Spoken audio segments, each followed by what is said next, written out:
नमस्कार, मेरा नाम है निवेदिता शांडिल्य और आप देख रहे हैं मॉलिटिक्स। फ्लाइट लेफ्टिनेंट सिद्धार्थ यादव ने अपनी मंगेतर से वादा किया था कि वो उन्हें लेने आएंगे। सिद्धार्थ आए, मगर तिरंगे में लिपटे हुए। Siddharth Jaguar fighter jet crash में शहीद हो गए।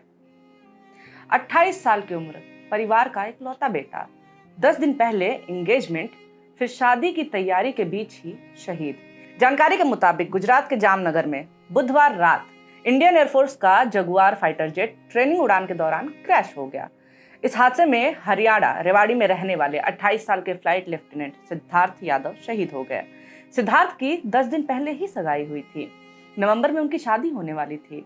कुछ दिन पहले ही वो अपने परिवार से मिलने के लिए रेवाड़ी आए थे और 31 मार्च को ही ड्यूटी पर लौटे थे। आखिरी समय में सिद्धार्थ यादव और उनके को पायलट ने प्लेन की दिशा बदल करके लोगों की जान बचाई। इससे एक बड़ा हादसा टल गया। को पायलट का अस्पताल में इलाज चल रहा है, लेकिन सिद्धार्थ इस हादसे में अपनी जान गंवा बैठे। चश्मदीदों के मुताबिक विमान जमीन से टकराया और उसमें आग लग गई। मलबा दूर तक फैल गया। स्थानीय लोग तुरंत मौके पर पहुंचे और प्रशासन को सूचना दी। सिद्धार्थ सगाई की छुट्टी से वापस लौटकर 2 अप्रैल को रूटीन सॉर्टी के लिए जगुआर विमान लेकर के निकले थे। उनके साथ साथी पायलट मनोज कुमार सिंह भी थे। इसी दौरान विमान में कुछ खराबी आ गई। इसके बाद फाइटर प्लेन को सही तरीके से लैंड कराने की कई कोशिशें की गई, लेकिन सभी की सभी नाकाम हो गईं। इसके बाद भी अपनी जान की परवाह किए बगैर सिद्धार्थ ने साथी को इजेक्ट कराया। फिर विमान घनी आबादी वाले इलाके में ना गिरे, इसीलिए वो प्लेन में ही रहे। विमान को घनी आबादी से दूर लेकर के गए, जहां पे प्लेन क्रैश हो गया। यही कारण है कि प्लेन क्रैश में किसी भी आम नागरिक को कोई नुकसान नहीं हुआ। हमें हमारी सेना पर गर्व है, शहीदों पर गर्व है, मगर गर्व करने का मतलब केवल तालियां बजाना नहीं है। शहादत को भारत ने इतना ग्लोरीफाई कर दिया है कि ये सवाल पूछने की किसी की भी हिम्मत नहीं होती कि देश के जवान आखिर शहीद क्यों हो रहे हैं। भारतीय सेना पुराने और सेकंड हैंड इक्विपमेंट इस्तेमाल कर रही है, जिसके कारण सैनिकों की मौत हो रही है। ये पहला हादसा नहीं है। इसी साल जगुआर फाइटर जेट के क्रैश होने के और मामले सामने आए हैं। जगुआर फाइटर जेट सेना के सबसे पुराने जेट्स में से एक है। मारक क्षमता होने के बावजूद इस आउटडेटेड जेट पर सवाल उठते रहते हैं कि आखिर ये कितना सुरक्षित है और भारत इसका इस्तेमाल अभी तक क्यों कर रहा है। जगुआर जेट्स पहली बार भारतीय एयरफोर्स में साल 1979 में शामिल हुए थे। जगुआर जब देश की सेना में शामिल हुआ था, उस वक्त के मुकाबले ये बेहद आधुनिक था, मगर 50 साल बीतने के बाद ये जेट्स थक चुके हैं, पुराने हो चुके हैं। 1960 के दशक में ब्रिटेन और फ्रांस ने मिलकर के जगुआर सुपरसोनिक जेट विकसित किया था, जिसे खास तौर से जमीन पर हमले के लिए डिजाइन किया गया था। इस विमान ने 1968 में पहली उड़ान भरी और 1973-74 में इसे फ्रांस और ब्रिटेन की वायुसेनाओं में शामिल किया गया। 1981 तक कुल 573 जगुआर विमान बनाए गए, लेकिन समय के साथ दोनों ही देशों ने इन्हें रिटायर कर दिया। फ्रांस ने जगुआर को 2005 में रिटायर किया और इंग्लैंड ने 2007 में, मगर भारत आज तक इनका इस्तेमाल कर रहा है। 2013 में इसकी उम्र बढ़ाने के लिए DARIN-3 अपग्रेड प्रोग्राम शुरू किया गया, जिसके तहत लगभग 120 जगुआरों को multi mode pulse Doppler radar, नए कॉकपिट डिस्प्ले, डिजिटल रिकॉर्डर और अपग्रेडेड ऑटो पायलट जैसी तकनीकों से लैस किया गया। हालांकि इन सुधारों से जेट की क्षमता कुछ हद तक बढ़ी, लेकिन सच ये है कि अभी भी हम एक पुराने और थके हुए जेट को बार बार आधुनिक बनाने की कोशिश कर रहे हैं, जो कि अब हमारी वायु सुरक्षा की जरूरतों को पूरा नहीं कर पा रहा है। भारत इन पुराने जेट्स में बार बार पार्ट्स बदलवा कर इनका इस्तेमाल कर रहा है, जिसका खर्च नए विमानों से कम नहीं है। द वायर ने अपनी रिपोर्ट में एक रिटायर्ड आर्मी ऑफिसर से बात की। उन्होंने बताया कि इन पुराने विमानों के लिए खर्च बहुत ज्यादा है। उन्होंने नाम न बताने की शर्त पर कहा कि 2 पुरानी जगुआरों को अपडेट करने का खर्च एक नए लड़ाकू विमान के बराबर है। खुद IAF यानी एयरफोर्स के आकलन के अनुसार जगुआर में कई ऑपरेशनल समस्याएं हैं और सेवा क्षमता 50 से 60% की ही है। साल दर साल भयानक हादसों में जवान शहीद हो रहे हैं, क्योंकि ऐसा नहीं है कि ये देश में भारतीय वायुसेना फाइटर प्लेन पहली बार क्रैश हुआ हो, बल्कि सच्चाई ये है कि देश में लगभग हर साल वायुसेना के विमान दुर्घटनाग्रस्त हो रहे हैं। देश में वायुसेना के फाइटर प्लेन दुर्घटना के लिहाज से 2021 का साल सबसे खराब रहा था। इस एक साल में ही 7 हादसे हुए। इन हादसों में देश के सबसे बड़े सैन्य अधिकारी CDS बिपिन रावत समेत 17 सैन्य अफसरों और अधिकारियों की मौत हो गई। ये जवानों के शहीद होने की पूरी लिस्ट है। साल दर साल देखते जाइए, इतने जवान खराब और पुराने लड़ाकू विमानों की भेंट चढ़ गए। देश की सेवा करने ये जवान आर्मी में गए, मगर सेवा करने का मौका ही नहीं मिल पाया।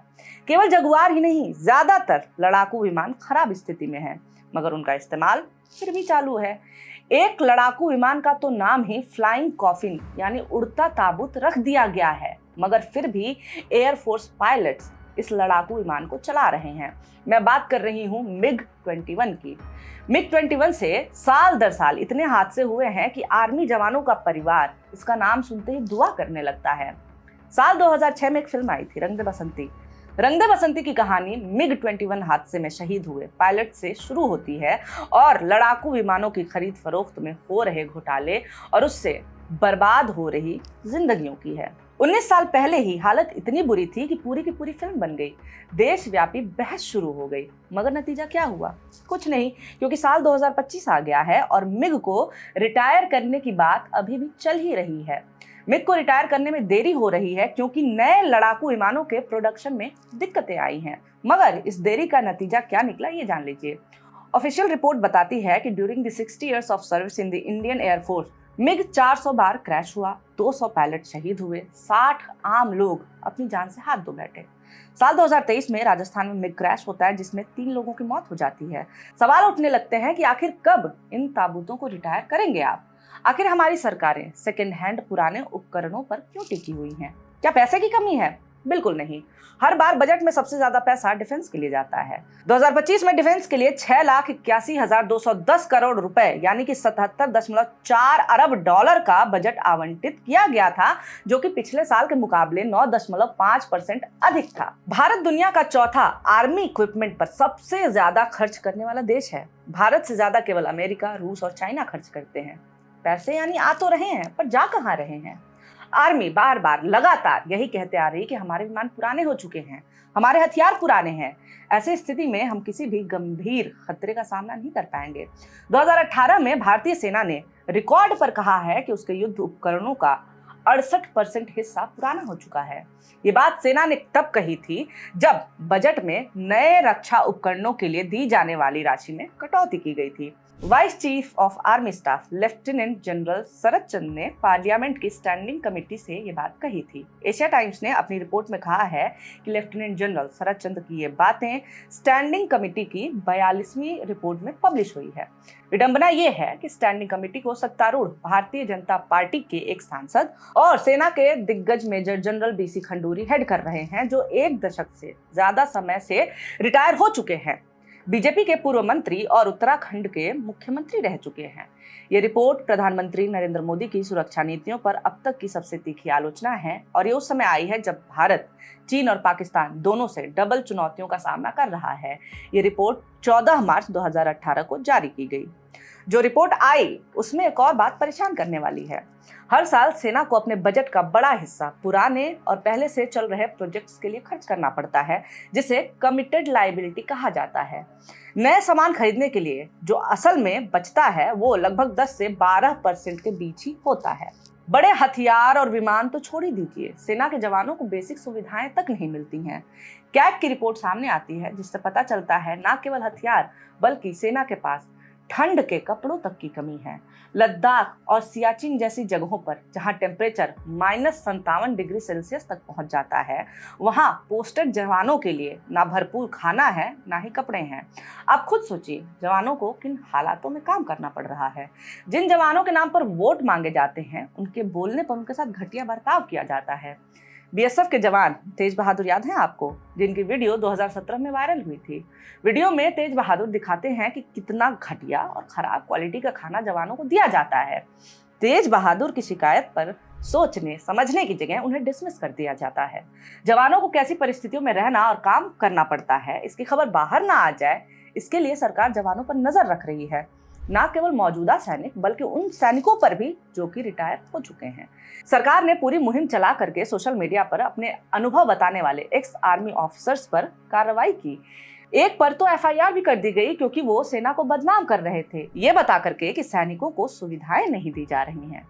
देखिए, सवाल तो हैं और बहुत हैं, जैसे कि क्या सैनिक महज आपके वोट के गेम के प्यादे भर हैं?